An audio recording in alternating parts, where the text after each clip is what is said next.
Yan, mapagpalang araw. Medyo mainit ang panahon kaya pupo tayo sa araw na ito. Yan po ang pag-prepare natin. And of course, kailangan natin ano tawag ba yan sa Tagalog? Hagurin. Basta sa amin sa Bisaya ito na tawag na kuskus. Yan, so ito po ang kaugalian natin mga taga-probinsya.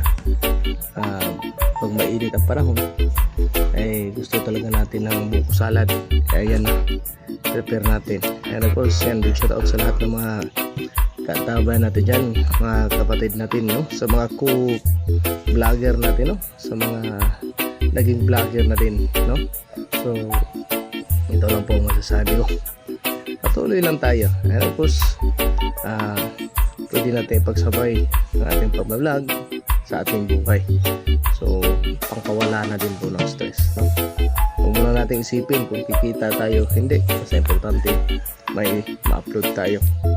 And again, once again, isang mapagpalang panahon Luzon, Visayas, Mindanao. Sa lahat ng mga taga-Sambuanga tinamaan ng malaking pagbaha, ingat po tayo. At sa mga karatid bayan tulad ng Cotabato o Davao del Sur o Davao Region o kahit Pabukidnon,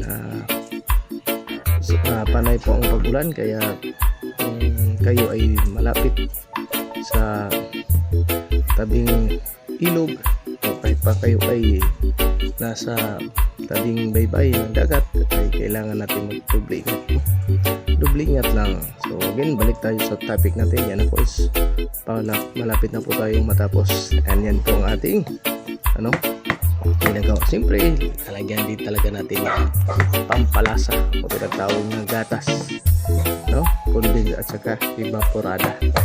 Yan, siyempre para mas masarap yung pagkain natin. So yun lang, minimize lang natin kung maaari ay hindi masyadong matamis, and yan na.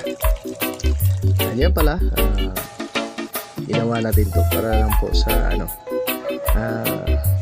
para po sa mga hindi pa nakatikim o hindi na nakatikim ng ganito, kasi ito'y simpleng ricados lang pag nasa bukid ka, swerte na may gatas. Pero pag may gatas yan, masarap na yan.